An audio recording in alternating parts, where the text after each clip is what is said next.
Hi guys, today we are going to look at some different ways to use our crayons and some ways to blend them and make some interesting artwork from them. So let's get started by getting out a piece of paper and your crayons.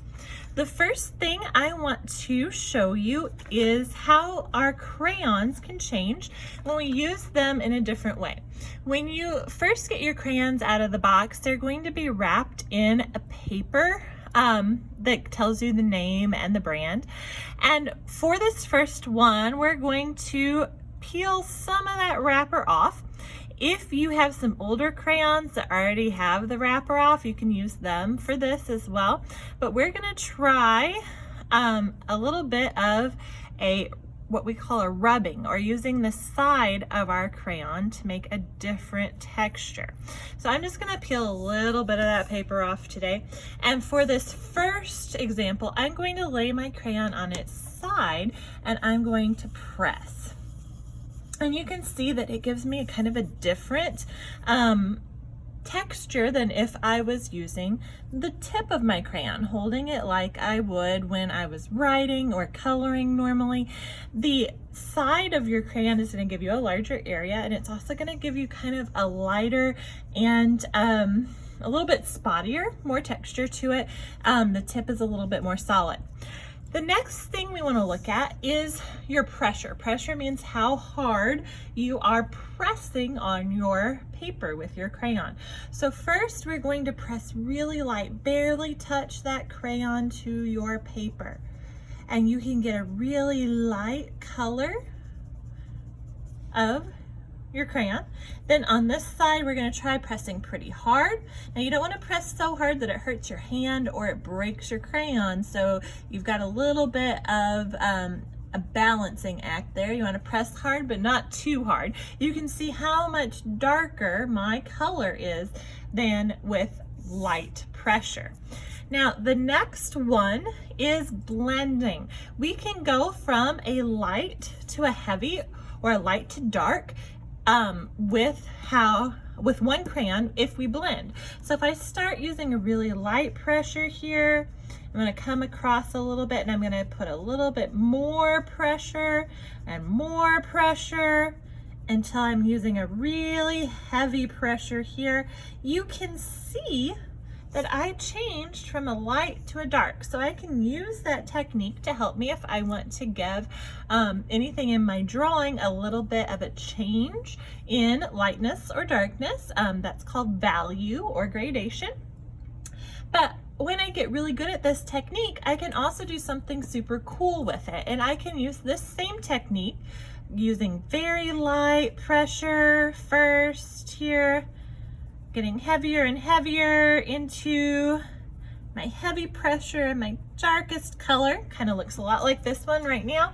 I'm going to get another color, and I want something close to orange, so I could choose a red or a yellow, because the red and yellow mix together to make orange.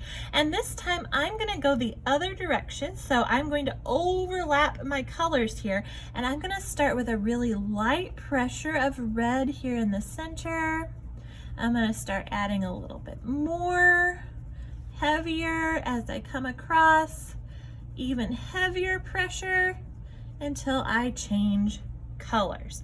So I'm going to do this one more time with a couple different colors so you can really see the difference. Our red and our orange are not too different.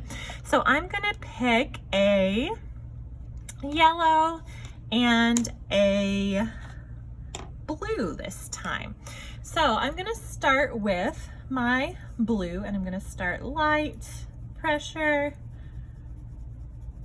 getting heavier as I come across my paper, really heavy, and I can even come back and smooth it out a little bit. And now I'm going to take my yellow, and I want you to think, what's going to happen when I put yellow over my blue? Start out real light. More, heavier and heavier. And these colors are going to start to blend, and here in the center, it's going to start to turn what color? you said green, you are correct, because yellow and blue make green. So I'm going over it a couple times. This is a little bit more advanced than our colors that are right next to each other, or just one color. So it may take a couple tries to make that real smooth. This should have been the crayon I took the wrapper off, because it's starting to come off on its own. And you can start to see that green in between. So this is a cool way to mix colors and blend colors. Now this last technique I want to talk to you about is called scratching. Okay, I'm sorry that my scratch example was a bit off the camera. So I wanted to show you again how this works. And I have used some light colored crayons with a heavy pressure to make a design over here. You can do a drawing if you want, but then you are going to find your dark crayon, and I've used black, and I'm going to go over it with that heavy pressure like we talked about and completely cover.